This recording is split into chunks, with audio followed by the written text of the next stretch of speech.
Good morning. This morning I was praying with my 8-year-old.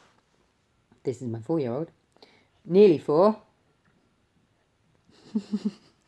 I was praying with my 8-year-old son, and we were talking about how Jesus' blood sacrifice was, and the way he took it into heaven was foretold, and how in the old tabernacle, what it looked like, it was like a replica of heaven, and they had the tent, and then they had the inner Holy of Holies, where the high priest would go in once a year with the blood of all the sacrificed animals and make purify all the sins of the people. God would purify all the sins of the people once a year with the blood of the sacrificed animals, and there was a massive curtain that forbid anybody going past it. They'd die.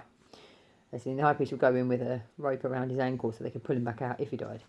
And we were talking about how Jesus, when he died, the temple curtain was ripped in two from top to bottom, and that the Holy of Holies was now open and visible for all the people. So everybody could see inside, everybody could have a relationship with God once Jesus had died, and his blood was then sacrificed. He was taken as a sacrifice into heaven, just like in the temple. So it's like a replica.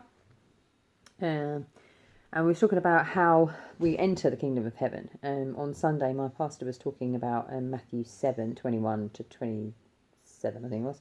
But 21 to 23 talks about how Jesus says, many on the last day will say, Lord, Lord, we did many things in your name. And they won't enter the kingdom of heaven because they didn't do the will of the Father. They were just like vainly observing laws, really. And he says, get away from me, you who do evil. I never knew you.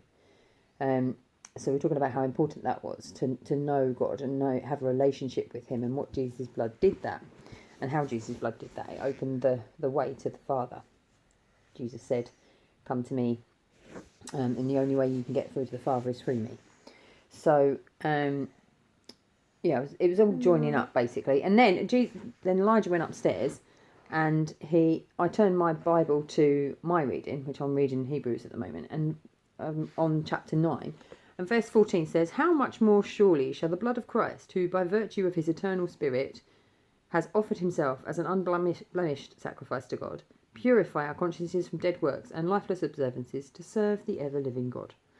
So it's talking about Jesus' blood and how much better it is than what was happened before, and how much he can purify us. So from dead works and lifeless observances, which is exactly what we were talking about this morning, and exactly what Marty was talking about on Sunday. Like his sermon will probably be available on SoundCloud. It was 16th of February 2020, if you want to listen to that, and it was called Last Chance. Like, it's so funny how everything falls into alignment when God is speaking. Like, if you want to know what God is saying, like, if you want to know when God is speaking to you, that's how. So be blessed, and I just find it so funny, like how everything falls into alignment. Like verse 14 is talking about lifeless observances and dead works. These are the things that the people do for God without actually knowing him, and there's no point in vainly observing religion and following a religious way of doing things if you don't know Jesus. You have to know him. So he set the rules years ago, but it's more important to have a relationship with him. Bless you. To have a relationship, and we only do the will of the Father if you know him, if you know he's talking to you.